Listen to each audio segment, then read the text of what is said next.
مشہور اداکارہ و morning show host Nadia Khan شادی کے مقدس بندھن میں بندھ گئیں۔ اداکارہ کے پہلے سے 2 بچے جبکہ ایک لیے پالک بچہ بھی موجود ہے۔ ان کے شوہر فیصل ممتاز راؤ پاکستان ایئر فورس کے شعبے سے ریٹائرڈ اور طلاق یافتہ ہیں، جبکہ ان کا ایک نوجوان بیٹا بھی موجود ہے۔ نادیہ خان کی شادی سوشل میڈیا میں موضوع بحث بنی ہوئی ہے۔ کوئی کہہ رہا ہے کہ 3 بچوں کی ماں کو شرم نہ آئی، تو کوئی اس خبر پر مرچ مسالہ لگا کر من پسند باتیں گھڑ رہا ہے۔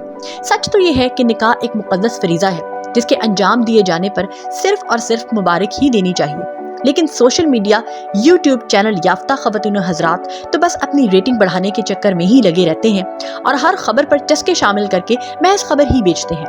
اس زمن میں وہ یہ بالکل نہیں سوچتے کہ وہ کس چیز کو فروغ دے رہے ہیں۔ نادیہ کے شوہر فیصل ممتاز راؤ نے یقیناً ایک اچھا قدم اٹھایا ہے۔ اس موقع پر نادیہ کے بچوں نے مکمل رضامندی کا اظہار کیا اور سب کے اتفاق سے ہی یہ شادی قرار پائی۔ سوشل میڈیا پر یہ خبر غلط گردش کر رہی ہے کہ یہ نادیہ کی تیسری شادی ہے۔ نادیہ نے خود اس خبر کی تردید کی اور اپنے میڈیا پلیٹ فارم پر بتایا کہ یہ ان کی دوسری شادی ہے۔ ہماری دعا ہے کہ نادیہ کی یہ شادی کامیابی و کامرانی سے ہمکنار ہو اور وہ ایک لانگ لاسٹنگ ریلیشن شپ بنا سکیں۔ ہمیں دیجیے اجازت، جاتے جاتے ادب سرائے کے چینل کو لائک، شیئر اور سبسکرائب کرنا نہ بھولیں۔ بہت شکریہ۔